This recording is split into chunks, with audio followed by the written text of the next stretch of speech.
Aaminin kong malulungkot ako sa pag-alis mo. Dahil muli na naman akong mag-iisa rito sa bukid. Pero sa isang banda, natutuwa ako dahil nagkita na kayong magkapatid. Huwag po kayong mag-alala. Palagi akong babalik dito para sa inyo. Pasalamatan kayo sa lahat na ginawa niyo sa akin. Utang ko po ang pangalawang buhay ko sa inyo. 46 na.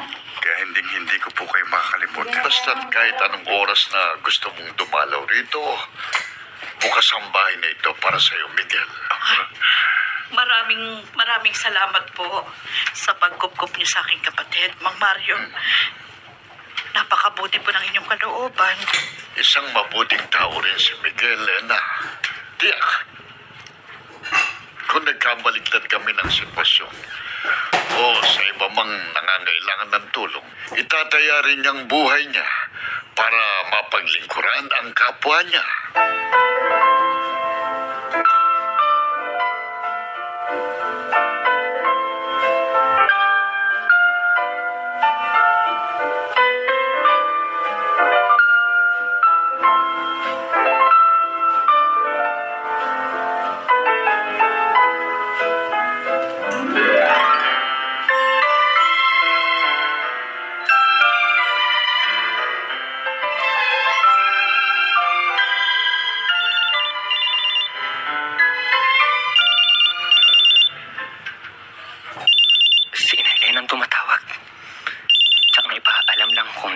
Ng ticket sa aeroplano ni Itay. Nay, kamusta po? Nasaan na po kayo? Ay, nandito na kami sa domestic airport. Tinawagan na kita kasi maya-maya lang pasakay na kami sa aeroplano. Hindi na tayo magkakausap. Sige po, Nay. Mag-ingat po kayo ni Itay, ha? Ayusin lang po namin ang isa kong kasamang nurse ang mga schedule namin. Para kung sakali, pwede kami makapagpalit ng duty. Para makauwi na rin po ako sa atin kahit 2 araw lang. Oh, sige. Mag-iingat ka dyan sa trabaho mo, anak. Salamat po, Nay. Bye.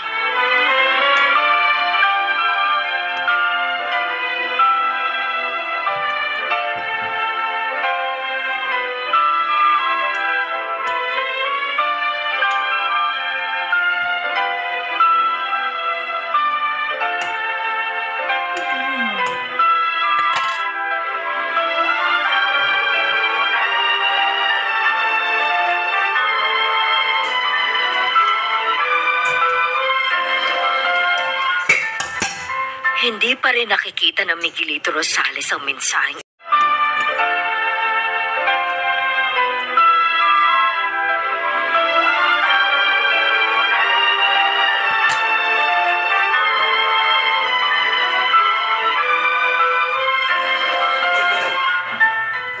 Hindi pa rin nakikita ng Miguelito Rosales ang mensaheng ipinadala ko sa messenger niya. Walang oras na nakalagay sa ilalim ng pangalan ng account niya kung kailan siya huling nag-Facebook. Ibig sabihin, tagal na siyang hindi nag-o-online. Active pa kaya ang account na ito? Oh, Diyos ko. Bigyan po ninyo ako ng sign kung ang bata ngang itong hinahanap ko. Para kung hindi man siya, hindi na po ako aasa. Ang 50 na.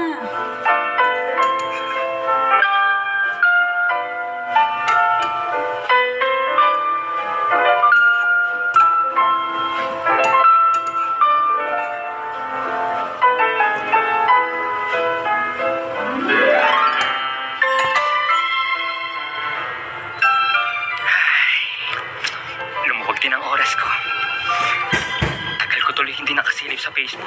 Dali Dahil sa sobrang hectic na schedule ko rito sa ospital. Tapos, naka-off ang notifications ko. Kaya talagang hindi ko makikita agad ang mga messages. Teka. May friend request ako mula sa isang Cindy Benavides Tech from Hong Kong. Dali, Tsaka, may message siya sa akin sa messenger. Hi, Miguelito.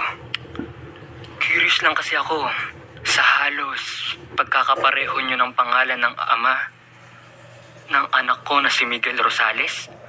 It's been 22 years nang mawalay sa akin ang anak ko. At gustong-gusto ko na siyang makita.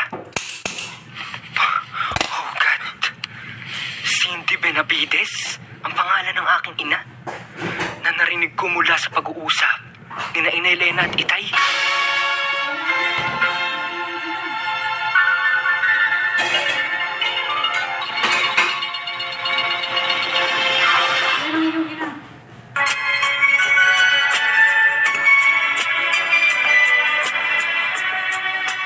At ngayon, balikan natin ang tampok na kasaysayan sa ating dulang. May pangako ang bukas.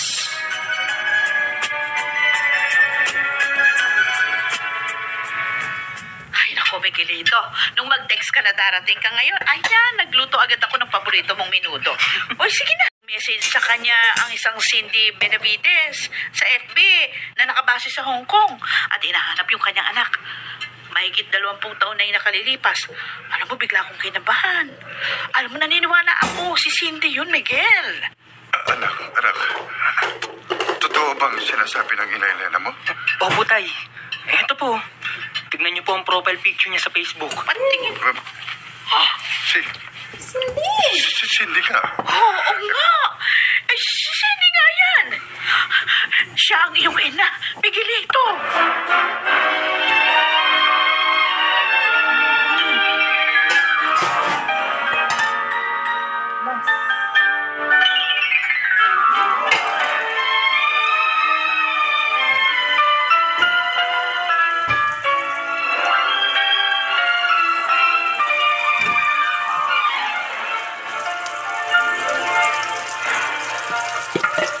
Talaga, Ma?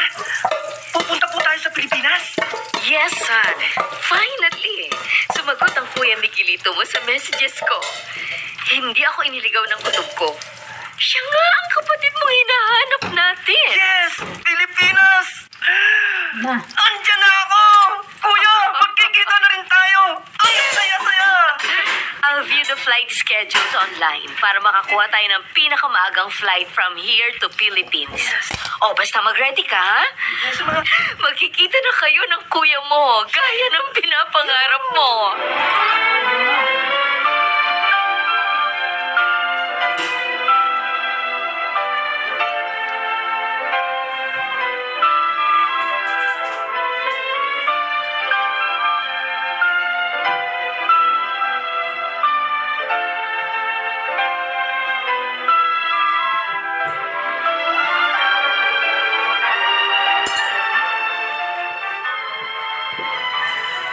Naku, Miguel, katatawag lang ni Miguelito.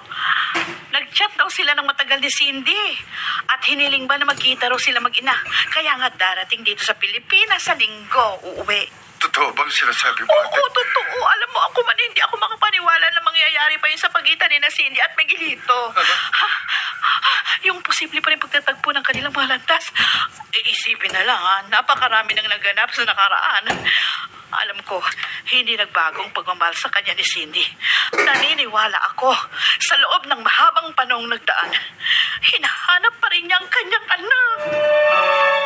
Don't tell me that I did not warn you sa pilit mong pakikipagkita sa bastardong yon, Cindy.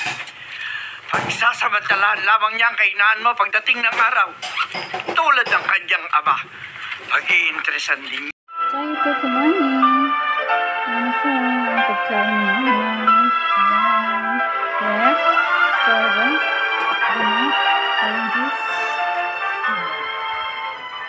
Kain na Naku, kami. Miguel, katatawag lang ni Miguelito. Nag-chat daw sila ng matagal ni Cindy. At hiniling ba na magkita raw sila mag-ina.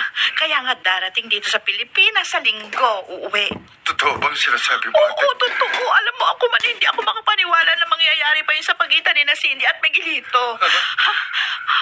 Yung posible pa rin pagtatagpo ng kanilang mga landas. Isipin na lang, ha? Napakarami nang naganap sa nakaraan. Alam ko, hindi nagbagong pagmamahal sa kanya ni Cindy.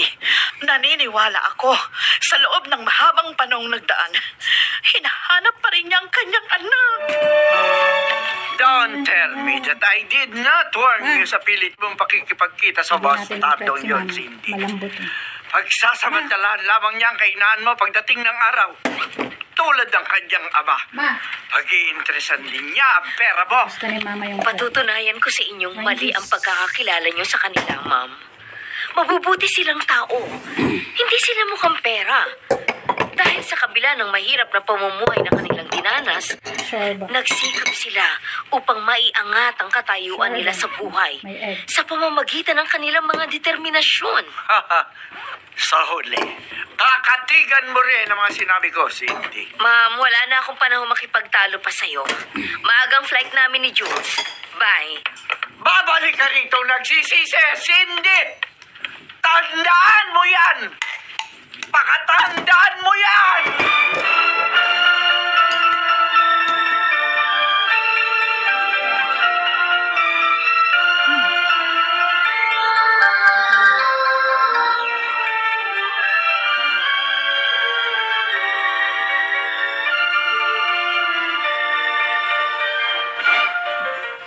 Mama Cindy. Miguelito? Opo. Ako nga po si Miguelito. Anak. Kahit tagal kong inasama ang pagkakataong ito na muli kang mayakap at magtan. Mahal na mahal kita, anak. Mahal na mahal kita. Noon at ngayon, walang nagbago sa pagmamahal na yun. Oo.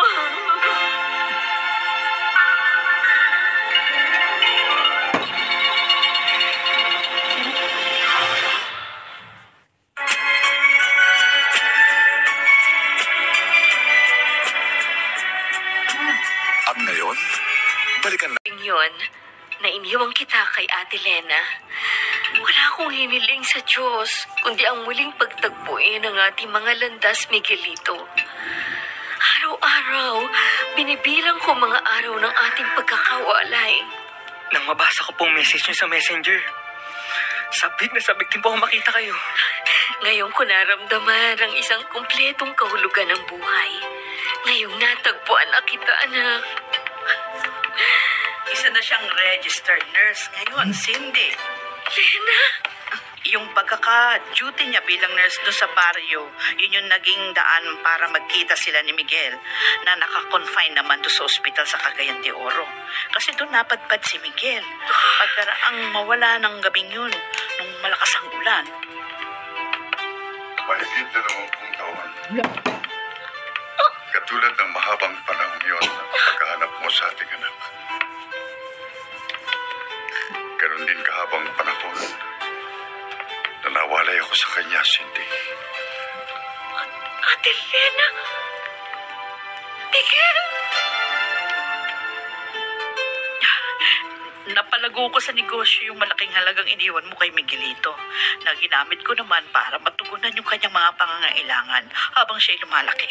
Hanggang sa makapagtapos siya ng kanyang pag-aaral. Sinikap kong ipunin muli sa bangko yung halagang yon. Para nga akong muli tayong magkita, maibabalik ko sa iyo ang kabuuan ng perang binigay mo. Hindi ako nagkamali nang sa'yo ko ipagkatiwala ang kinabukasan ng anak ko, Ate Lena. Napalaki mo siyang isang mabuting tao at may pagmamahal sa Diyos. At yung perang sinasabi mo, hindi mo na kailangan pang ibalik. Kung tutuusin, kulang pa yun sa mga hirap na dinanas mo sa pagtataguyod ni Miguelito. Gamitin mo ang perang yun Mamaya natin subuan si para mama. pa rin sa pangangailangan niyo. Mainit pa. Lalo pat ngayong magkakasama na kayo ni na Miguel. Bakit, Cindy? Hindi ba ang pagkikita-kita natin ito ay muli rin nating pagsasama-sama? Masakit mang tanggapin. Maraming binago sa mga pagitan natin. Ang mahigit 20 taong lumipas, Miguel.